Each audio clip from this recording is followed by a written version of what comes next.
You're listening to the DolphinsTalk.com podcast network.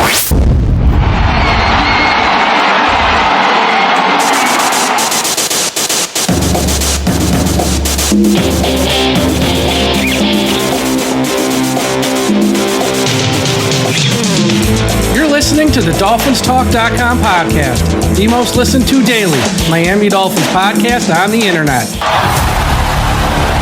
Come on, Dolphins fans. Time to fins up. All right, Miami! Miami's got the Dolphins, the greatest football team. We take the ball from goal to goal like no one's ever seen. We're in the air, we're on the Good evening, Miami Dolphins fans. How are you today? And thank you for listening to the DolphinsTalk.com podcast on this Monday evening, April the 22nd. I am your host, Mike Oliva, flying solo today. I didn't plan on doing a show, and this isn't probably going to be a very long show, but a news report kind of came out late Monday afternoon, and I had to vent. I am dumbfounded by this report, so I'm going to sort of talk about that here on today's show. But before we get to any of that, as always, a big shout out to everyone listening at finheaven.com. Everyone go to finheaven.com, the largest Miami Dolphins message board on the internet. Also, a shout out to our friends at the I Am a Miami Dolphins Fan Facebook page, run by the great and talented Carlos Hernandez. If you're on Facebook, please be sure you are a part of the I Am a Miami Dolphins Fan Facebook page. And wherever you're listening to this podcast, whether it's Apple Podcast, Spotify, YouTube, Podbean, Podchaser, Audible, we're on all the platforms. There's so many more, I can't list them all. Hit that subscribe button right now. You won't want to miss an episode of the DolphinsTalk.com podcast, as we're going to have you covered all week with multiple shows leading up to the draft. After the draft each night, Tom and myself will drop episodes breaking down the players Miami will have selected on Thursday, Friday, and Saturday. And then, of course, next week we'll have all the fallout from the draft and start looking at some of the holes that Miami didn't fill and who they might be looking to sign June 1st after the Xavier Howard money comes off the book. So subscribe to the DolphinsTalk.com podcast on whichever platform you're listening on. And before I start the show, just thank you. Again, thank you for listening. I know these days there are so many podcast options out there, whether it's sports with the Miami Dolphins in particular, the NBA, the NHL, true crime, politics, music, movies, whatever. There are so many podcasts. Thank you for taking a few minutes out of your day, each and every day, to listen to the DolphinsTalk.com podcast. Without you, there would be no us, and we really do appreciate it. Okay, so you're probably wondering what I want to vent about. So, late Monday afternoon, NFL reporter, very reputable NFL reporter, Albert Breer, who writes the Monday Morning Quarterback column now and has been covering the NFL for decades, he is reporting that he is hearing wide receiver Xavier Worthy out of Texas is possibly the guy to go to the Miami Dolphins at pick 21. I will read the quote from Albert Breer himself. This is from Albert Breer. One name I've heard circled for Miami from other teams is Texas wide receiver Xavier Worthy, who would add even more speed to the offense and perhaps give the team an off-ramp with Tyreek Hill over the next year or two. Now, I know the week of the draft, there's smoke screens left and right. I know that. Teams are floating information out there all over the place, kind of misdirect people on what they really want to do, let other teams think they're going to take this guy, so they have to leapfrog them to take him when they had no intention of taking him. I get it 100%. But I have to comment on this. Because I don't think Chris Grier's, I don't want to give him too much credit that he's playing 3D chess here to get that rumor out there. And then, from the report from Albert Breer, he's saying, I've heard circled for Miami from other teams. So he's not getting it from Miami. He's saying from other teams. I don't think Chris Grier is smart enough to get that rumor out there with other teams to have them sort of start talking about it. I don't give him that much credit. I don't know if they take him at 21, but would I be shocked if Chris Grier traded back from 21 to 28, 29, 30, 31, 32, somewhere in there, and took Xavier Worthy? No, I would not be shocked. And I know some people would say, well, you're still getting now you're getting extra picks in rounds 2, 3, and 4, so it would be worth it. No. The answer is no. Now, back in March, I was pounding the table. Not pounding the table, but I was one of the lone voices And I still am one of the lone voices who's saying wide receiver is a big need for the Miami Dolphins this offseason. They have 3 distinct needs: the front 7 on defense, the offensive line, and wide receiver. And if Brian Thomas Jr. was there to pick 21, I'd be okay with Miami selecting him. I said that prior to free agency starting. And I still stand by that today for the most part. If Brian Thomas Jr. there at 21, I'd be okay with Miami taking him. But I also said that pre-free agency because I thought even if we lost Wilkins and then we end up losing Wilkins and Raekwon and Andrew Van Ginkel, and I know we signed some old guys to replace them, but we really lost core young players. I thought we'd do a little more to replace those guys on that side of the ball. We really didn't. We signed a bunch of guys, but I don't know if they're any good really. So I've sort of cooled it a little bit on wide receiver in round 1. I'm still okay. Brian Thomas Jr. is a pick. I'm not going to throw a fit. I'm on board. But it was really only for him. And like I said, if Miami takes Xavier Worthy at 21, it's a grave mistake. Even if they trade down 5 or 10 spots and pick up extra picks in rounds 2, 3, and 4, and then take Xavier Worthy in round 1, it's still a grave mistake. The reason Brian Thomas Jr. is special and why I think in round 1 it makes sense, here's why. 6'3", 209, 6'3" tall. He weighs 209 pounds and ran a 4.39. He is fast. He is great. And that's what our offense is built around. Super fast wide receivers who can make plays. But the 6'3" part of it is what's kind of needed in Miami. Hill and Waddle are not big guys. They're not physical wide receivers. Brian Thomas Jr. is a physical wide receiver. He's a taller wide receiver who can high point the ball. He's a taller wide receiver who can catch a contested pass. He's a taller wide receiver who can catch that jump ball Mike McDaniel loves to throw in or around the end zone all the time. If Miami wants to add that type of receiver, a 6'3" guy who runs under 4.4 in round 1, like Brian Thomas Jr., again, I'm on board with it. Adding a 5'11", 165-pound Xavier Worthy, who, by the way, prior to the combine, was projected to go in round 2 or 3. He ran a very fast 40-yard dash. Now, all of a sudden, everyone's got him in round 1. It is insane on all levels. It's not rational. It makes no sense. And I know there's some people out there, if you go online and put his name out there, well, he's 6'1". He's not 5'11". Why are you saying he's 5'11"? He's 6'1".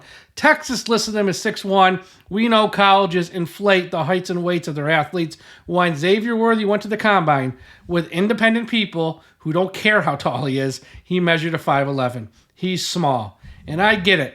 Mike McDaniel likes fast guys. Oh, fast guys. Got to have fast guys. I get it. But there comes a point where you got enough fast guys. Raheem Mostert, Achane, Hill, Waddle. We got speed. Speed's not an issue. Speed's not an issue. Even Jonnu Smith's got speed at tight end. We just signed him. But this Dolphins team, part of the problem last year was too finesse. It was soft. It needed to get more physical. They really haven't done anything this offseason to get more physical. In fact, they've probably taken steps back in that regard, which is why in round 1 at pick 21, if you take a non-physical player, it just makes no sense. Again, Brian Thomas Jr., I know he's a wide receiver. He doesn't really change the makeup of becoming a physical team, but at least you have a physical wide receiver in your wide receiver room, and it's something. And it's something. The Xavier Worthy thing, it's just another undersized, fast, small guy. We have them already. Achane is small. He's undersized and fast. Hill and Waddle, as great as they are, small, undersized, and fast. Do we need another one of those guys? Do we need another cookie cutter, small, undersized wide receiver? Xavier Worthy in round 1, and I don't care if it's a pick 21, 22, 23, 24, 25, 26, 27, 28, 29, 30, 31, 32. Makes no sense for the Miami Dolphins. And here's the other thing. If this report is true, again, I have my doubts. I know it's smokescreen season. But again, sometimes, if you're trying to misdirect people, sometimes throwing out the truth and everyone thinks you're lying about it, when that's actually your plan, is another way to misdirect people. If they do add a Xavier Worthy, then here's what I can promise you. This is Tyreek Hill's last season in Miami. Again, for all the reasons we've said on previous shows, the fact that out of all the contracts they restructured open cap space, they never touched his. And next year on the cap, he's going to count like $35 million or so on the cap. If they didn't restructure him this year, the odds of them restructuring him next year are kind of slim. So if they do sign a Xavier Worthy, or if they take him in the draft here in round 1 at some point, this is Tyreek Hill's last year, because it'd be idiotic to pay Tyreek Hill $35+ million next year and have Xavier Worthy, who's just a poor man's Tyreek Hill, also on the roster for a fraction of the cost. It would pretty much just be the handwriting on the wall that Tyreek won't be here beyond 2024. And it's, again, I'm not against taking a wide receiver in round 1. I'm really not. But Miami has holes, massive holes on the defensive line. They got one giant hole, at least on the offensive line, at guard. Edge rusher, they got one healthy one as of today. We got 2 guys. We have no idea when they will come back. And safety's a need. And as much as at 21, you can be able to take, the most likely will be either an edge rusher or a defensive tackle. I don't know which one, but whether it's Verse or Newton or Murph, one of them. I'm not saying they're all going to be there. One of them should be there. On the offensive line, if you want to take a Barton, he might be there. You want to take a somebody's going to be there. Somebody who can help you, either this year or maybe be Armstead's replacement next year from now. I get that. At safety, probably too early for a safety, but if you want to take a Cooper DeJean, he might be there, and he could be a hybrid safety corner. They can fill a lot of holes. Another undersized wide receiver is not what the Dolphins need in the first round. It's literally the definition of insanity on every level. And once again, just to read this again, the Albert Breer report, one name I've heard circled for Miami from other teams is Texas wide receiver Xavier Worthy, who would add even more speed to the offense and perhaps give the team an off-ramp with Tyreek Hill over the next year or two. The off-ramp with Tyreek really is a factor here. Tyreek, for those of you who didn't see it or haven't heard, he did an interview over the past few days. We have the whole interview up at our website if you want to watch it. It's up on our website at DolphinsTalk.com, where a couple things. Number one, he said it really bothered him, and he sort of had to come to peace with the Kansas City Chiefs winning Super Bowls since he's left. Like, that really seemed to upset him. It upset him that they gave his number 10 to Isaiah Pacheco. He thought they shouldn't have passed out that number. And the other thing was he spoke about Mike McDaniel calling him out after some people said it was the playoff game. I believe it was the first Kansas City game, sort of calling him out and saying, you're the best player in the field. You're not playing like it. What are you doing? Why are we... Like, he called him out and tried to hold him accountable. So, and then you factor in all the off-the-field stuff. And God knows there's enough off-the-field stuff. And again, then factor in they didn't restructure his deal, which is a sign they don't see a long-term future. Tyreek in Miami. Tyreek's got a lot going on. And there's a lot going on around Tyreek Hill. So I get, which is why, if it's Brian Thomas Jr., I'm on board. I get it, because that gives you a legit third wide receiver this year. And then, next year, you hopefully pay Waddle, and you have Thomas, and you can have one fast, undersized wide receiver, and you have a tall, physical, fast wide receiver. And you got, 2 complementary players moving forward. But the Worthy with Hill, with Waddle, it doesn't make sense. And again, I know there's been a lot of debate as well, whether this 2024 season, are they all in trying to win a Super Bowl this year? Are they going to go? Are they going to make moves now this weekend in the draft and then post June 1st when the Howard money comes off the book to try and get a great team on the field? Or are they being more cautious in their approach, saying this is a sort of a pause season? It's kind of a reset season, not a rebuild, just a reset. We're going to try to stockpile compensatory picks. We're going to try to get the salary cap in order as best we can. And we're going to play the young guys. We're going to find out if Cam Smith's any good. We're going to, play some of these younger players in larger roles to see if they're guys we should build with long term, or if we can't, if we have to move on from them. So, and that's what a Xavier Worthy type move is.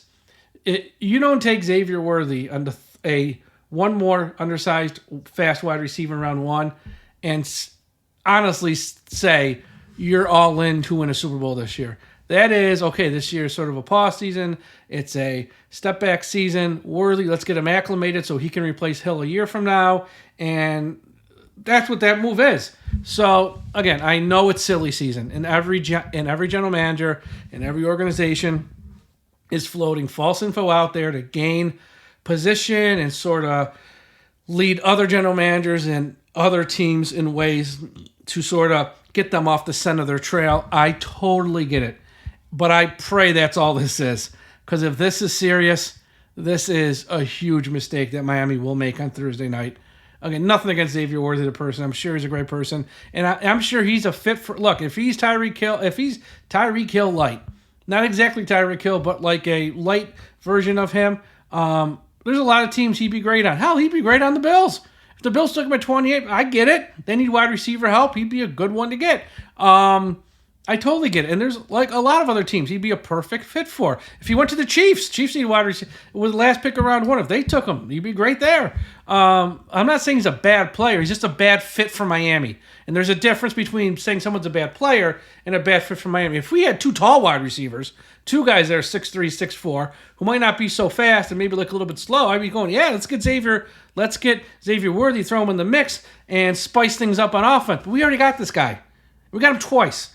So, yeah, that Albert Breer report is just like, oh, God, I hope this is false. This NFL draft can't get here fast enough. Between all the misdirection, the smoke screens, and the reports, which you don't know if are true, you don't know if it's false, all the mock drafts, I'm mock draft out at this point. I'm just ready for the draft, and let's figure this out. Hopefully this week goes fast, and Thursday's here before we know it. And then we'll go into Friday, and that should be fun, too. I enjoy Friday night of the draft the most. That's like my favorite. Night 1 is kind of too clinical, if that makes sense. It's like it's almost like a fashion show. You see all the guys show up wearing like crazy wild suits, and it's like an award ceremony more than a draft. Everyone's walking the red carpet, and they're getting asked questions, and then it's like one round, and once it's over, it just stops.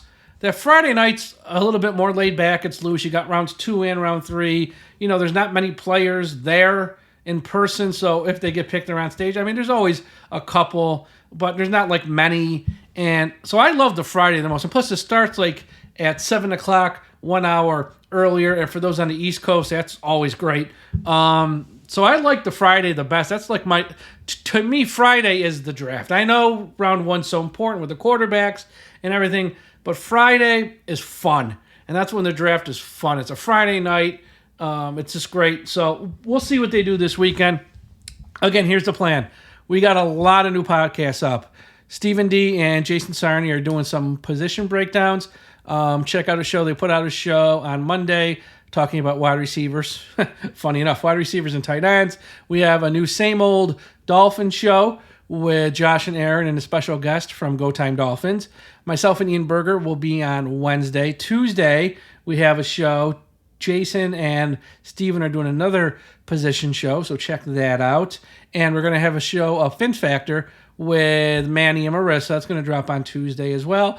Then Wednesday, like I said, myself and Ian. And then once you get to Thursday, here's the deal, Thursday and Friday.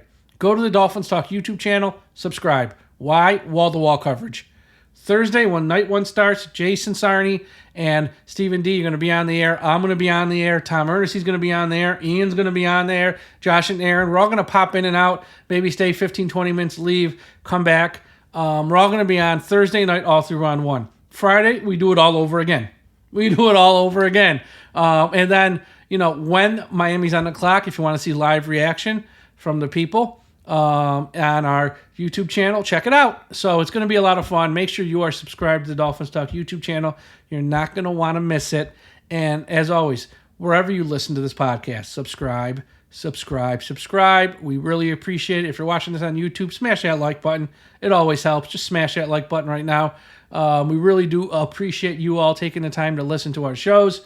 Again, go to the website, DolphinsTalk.com. All the Miami Dolphins' latest news, rumors, information, original commentary. We got some mock drafts up from people from ESPN, NFL Network, all the reputable sites, and just, it's just fun to look at that stuff. I know it doesn't really mean too much at the end of the day, but they are fun to look at to get an idea what people think Miami might do. So we'll see. All right, everyone, have a great Monday night. Have a great Tuesday if you're listening to this on Tuesday, which most of you are because it's really late on Monday night. Have a great start of your week. We'll talk to you again after a while. And, folks, don't forget, we must put an end to highway profanity. Thank you for listening to the DolphinsTalk.com podcast. Be sure to visit DolphinsTalk.com every day for all of your latest Miami Dolphins news.